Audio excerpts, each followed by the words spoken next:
문재인 정부의 가장 큰 실제 계속 말씀드렸지만 집값 폭등, 부동산 폭등이었습니다.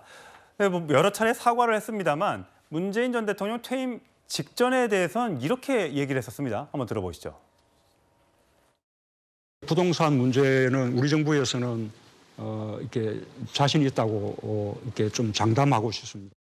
분석하거나 평가하는 분들도 또 함께 봐줘야 되는 것은 부동산 가격의 상승이 전 세계적인 현상이라는 겁니다.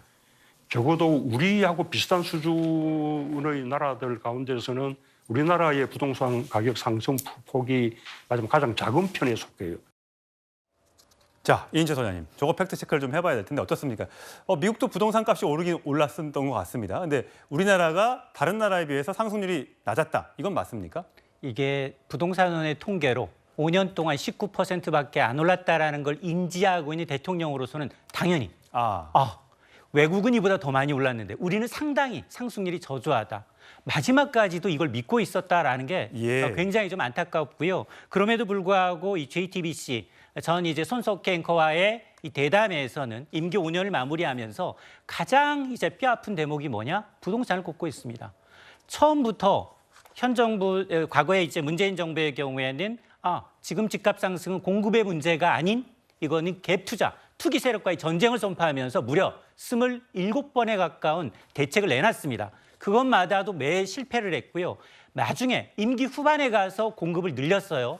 공급을 늘린 게 3기 신도시입니다. 그때 이제 김현미 장관, 최장수 국토부 장관이에요. 현실 인식이 부족한 이분 뭐라고 얘기했습니까? 아파트가 빵이라면 밤새워 만들어내겠습니다. 더 국민적인 공감을 형성하는 게 아니라 분노를 일으켰거든요.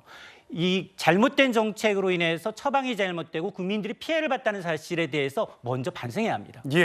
자, 문재인 전 대통령이 여러 가지 이제 부동산 현장에도 많이들 갔었습니다. 자, 임대주택을 한번 찾은 적이 있었는데 현장 점검을 했었는데 그때 이 발언이 굉장히 논란이 된 적이 있습니다. 들어보시죠. 여기가 44제곱미터 13평 아이들 방 먼저 한번 보겠습니다. 그러니까 신혼부부의 애 한 명이 표준이고 어린애 같은 경우는 2명도. 네네. 여러 가지 공감대치가 뭐 진짜 이야기합니다. 앉아볼까요? 굳이 뭐 자기가 자기 집을 꼭 이렇게 소유하지 않더라도 이런 임대주택으로도 충분히 좋은 주택으로 발전해 갈 수 있는 누구 사다리랄까 뭐 그런 걸 잘 만들어야 될 것 같습니다.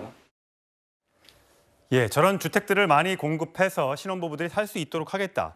자, 인철 소장, 저게 그때 13평이 뭐 2명이나 혼자 살기에는 살 수 있는 공간이지만 뭐 내 가족이 산다거나 이렇게는 좀 좁아 보이는데 이런 정도 충분히 좋지 않느냐 이렇게 해가지고 많은 국민들이 더 넓은 평수에 이렇게 국민 평형수에 88제곱미터 이런 데 살고 싶어 하지 누가 저런 데 살고 싶어 하냐. 살고 싶은 집 이렇게 얘기하면 과연 얼마나 많은 사람들이 수긍할까 이렇게 해서 굉장히 그때 화제가 논란이 됐던 적이 있거든요. 맞습니다. 당시에 이제 주택 공급이 논란이 되니까 당장에 주택을 한꺼번에 공급할 수 있는 방법은 없습니다. 그렇다면 임대주택으로 수요를 분산시켜야 되는 과정에서 13평이라고 하면 방 2개에다가 굉장히 좁은 신혼부부 살기에 딱 어울리는 크기이지만 그걸 가서 홍보하는 과정에서 잘못된 이제 구설수에 오른 경우인데요.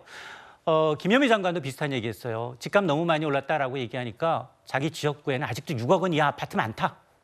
라고 얘기해서 지역구에 반발을 샀거든요. 그런 것이 있기 때문에 아마도 이제 주택 공급은 사실은 현 정부도 좀 반성을 해야 돼요. 현 정부의 주택 공급 정책 지난해 발표하기는 5년 내 270만 호입니다. 근데 1년 지나고 났더니 착공은 절반 줄었고요. 인허가 건수는 30%가 감소했어요.